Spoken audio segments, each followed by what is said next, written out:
लोकसभा चुनावों की घोषणा हो चुकी है और 16 मार्च से देश भर में आचार संहिता लग गई है। वहीं अंबाला में भी इसे लेकर पुख्ता इंतजाम किए जा रहे हैं। ज्यादा जानकारी देते हुए उपायुक्त अंबाला ने बताया कि अंबाला लोकसभा सीट के अंतर्गत 3 जिले आते हैं, जिसमें अंबाला, पंचकुला, यमुनानगर। इन सभी जिलों में लगभग 2070 पोलिंग स्टेशन आते हैं, जिसमें से अंबाला में 927 पोलिंग स्टेशन है। इन सभी पोलिंग स्टेशन पर सभी जरूरी इंतजाम किए जा रहे हैं, जैसे कि बिजली, पानी, रैंप इत्यादि। इन जिलों में लगभग 19 लाख वोटर्स हैं, जिसमें से 8.5 लाख अंबाला से हैं। इन लगभग 19 लाख वोटरों में से 25,000 ऐसे वोटर्स हैं जिनकी उम्र 80 वर्ष से ज़्यादा है। आचार संहिता लागू होने के बाद सभी पोस्टर और बैनर्स को उतारने का कार्य भी शुरू हो गया है और अभी तक लगभग 10,000 बैनर्स और पोस्टर उतार दिए गए हैं। डीसी ने बताया कि कोई भी राजनीतिक पार्टी बिना अनुमति के जनसभा का आयोजन नहीं कर सकती। उन्होंने आम जन से भी अपील की है कि जिन लोगों के पास असला है उसे वे लोग आसपास के थानों या गन हाउस में जमा करवा दें।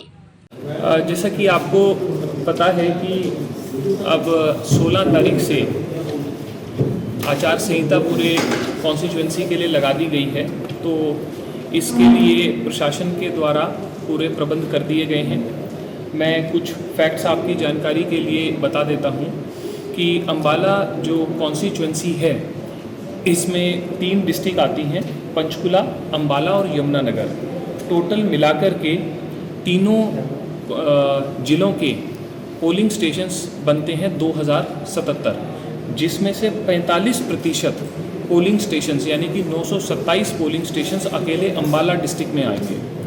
तो अभी सभी पोलिंग स्टेशंस के ऊपर हमने चेक करवा लिया है और आगे भी लगातार इसमें प्रोसेस रहेगी कि सभी पोलिंग स्टेशन पर एश्योर्ड मिनिमम फैसिलिटीज़ का प्रबंध रहे, जिसमें रैंप की सुविधा, पीने के पानी की सुविधा, इलेक्ट्रिसिटी सप्लाई और किसी भी उसको वोटिंग कराए जाने के लिए जो बेसिक इंफ्रास्ट्रक्चर वहाँ पर ज़रूर मौजूद रहे।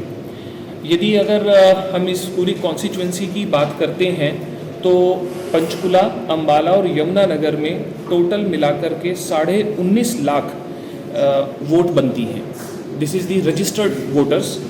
74 वोटर्स इसमें थर्ड जेंडर के हैं, 9.25 लाख फीमेल वोटर्स हैं और 10.5 लाख मेल वोटर्स बनते हैं। अगर खाली अंबाला डिस्ट्रिक्ट की बात करते हैं तो 19.5 लाख में से लगभग 8.5 लाख वोट्स आपके अकेले अंबाला डिस्ट्रिक्ट के बैठते हैं।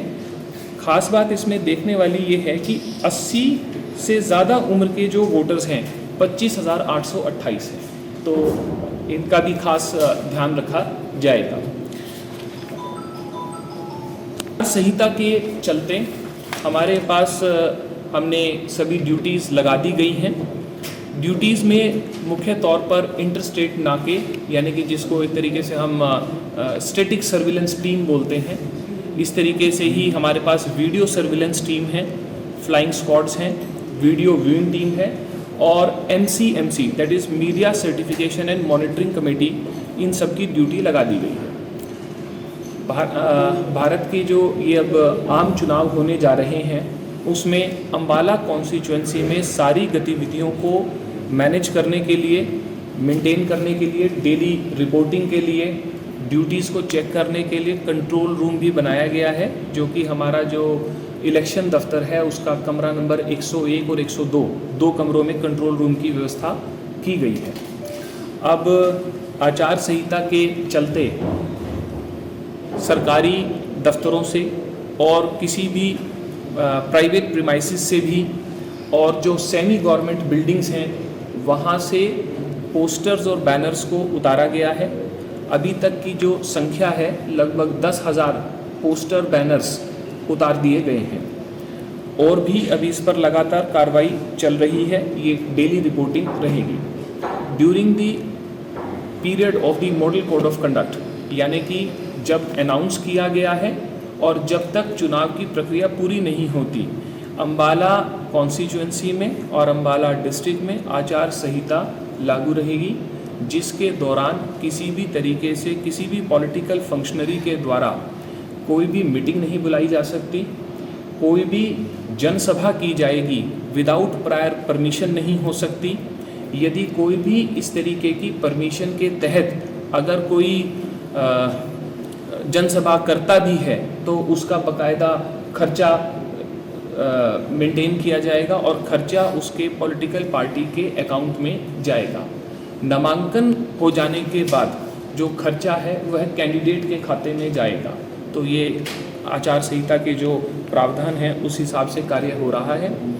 सभी लाइसेंसधारी हथियार जिनके पास हैं, पूरे ज़िले में लगभग 3700 ऐसे लाइसेंसधारी व्यक्ति हैं, उन सबको सूचना चली गई है और उनको निर्देश दिए गए हैं कि अपने संबंधित थाने में या गन हाउस में अपना हथियार जमा करा दें। गाड़ियों की चेकिंग सभी 7 इंटरस्टेट नाकों पर शुरू हो गई है और गाड़ियों की चेकिंग की जाएगी। किसी भी तरीके का कैश, लिकर, वेपन या किसी भी इस तरीके का कोई नशा या कोई भी ऐसी चीज़ जिससे लॉ एंड ऑर्डर ख़राब हो सकता है उसके ऊपर नज़र रखी जाएगी। अलावा किसी भी मंदिर, मस्जिद, गिरजाघर या गुरुद्वारे का इस्तेमाल किसी भी पॉलिटिकल बैठक के लिए, जनसभा के लिए नहीं किया जा सकता और स्कूली बच्चों का भी जो प्रयोग है किसी भी तरीके से किसी भी जनसभा के लिए पूर्णतः प्रतिबंधित रहेगा। हमारे पास अम्बाला पार्लियामेंट्री कॉन्स्टिट्यूएंसी के जो अम्बाला डिस्ट्रिक्ट में 4 असेंबली सेगमेंट हैं।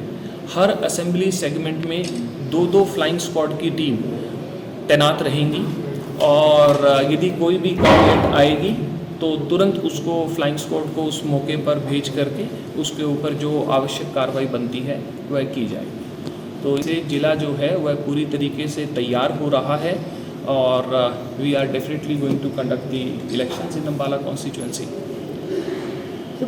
हाँ जी, अर्धसैनिक बलों के लिए भी पहले से ही डिमांड जा चुकी है। तो as an the time will come तो they will start reporting in their district. तो we will be definitely using the central armed paramilitary forces on the critical polling stations, vulnerable polling stations और area domination exercise के लिए भी उनको use किया जाएगा। कितने संख्या I'll let you know क्योंकि वो पहले डिमांड के ऑफ एंड फिगर मेरे पास भी है। देखिए, इसमें 3 कैटेगरीज आती हैं। एक तो क्रिटिकल पोलिंग स्टेशन होता है। क्रिटिकल पोलिंग स्टेशन हमारे ज़िले में कोई भी नहीं है। क्रिटिकल पोलिंग स्टेशन उसको कहते हैं जिस पर पोलिंग स्टेशन पे पिछले साल में या पिछले इलेक्शन में 10% से कम वोटिंग हुई है, 90% से ज़्यादा हुई है। तो हमारे यहाँ डिस्ट्रिक्ट में हमने जो पिछला डाटा उठाया उसमें कहीं ऐसा नहीं है। दूसरी जिसकी बात आप कर रहे हैं उसको बोलते हैं वल्नरेबल मैपिंग। वल्नरेबल मैपिंग हमको लगता है कि भी अगर इधर के किसी क्षेत्र में ऐसा होता है कि प्रलोभन दे करके मतदाता को किसी वोटिंग के लिए कहा जा सकता है कि आप इसके फेवर में वोटिंग करें, या ऐसा प्रलोभन दिया जाए कि भी आप यहाँ वोटिंग नहीं कर सकते हैं, उस पर हमारी असेसमेंट अभी पुलिस कर रही है और मजिस्ट्रेट्स के माध्यम से भी रिपोर्ट आ रही है। तो once that will come we will deploy the forces and also conduct the area dominance exercise, जो सेंट्रल आर्म्ड पैरामिलिट्री फोर्सेस का फ्लैग मार्च उन एरिया में कराएंगे ताकि पूरी चुनाव प्रक्रिया एक तरीके से निष्पक्ष हो सके। स्वीप एक्टिविटी जिसकी बात आप कर रहे हैं, हमारे पास एक मिनट करने के बाद जो अम्बाला ज़िले में हुई है वो 68% एवरेज पोलिंग आई है। तो इस बार भी हमने स्वीप एक्टिविटीज़ पे पूरा जोर दिया हुआ है और इसके लिए नोडल अधिकारी भी 16 नोडल अधिकारी अलग अलग एक्टिविटीज़ के लिए डिप्यूट किए गए हैं। For sweep activity ADC Ambala will be the nodal officer. तो हमारी कोशिश ये रहेगी कि जो पिछली बार 68% आई है उससे हम ऊपर ही जाएं।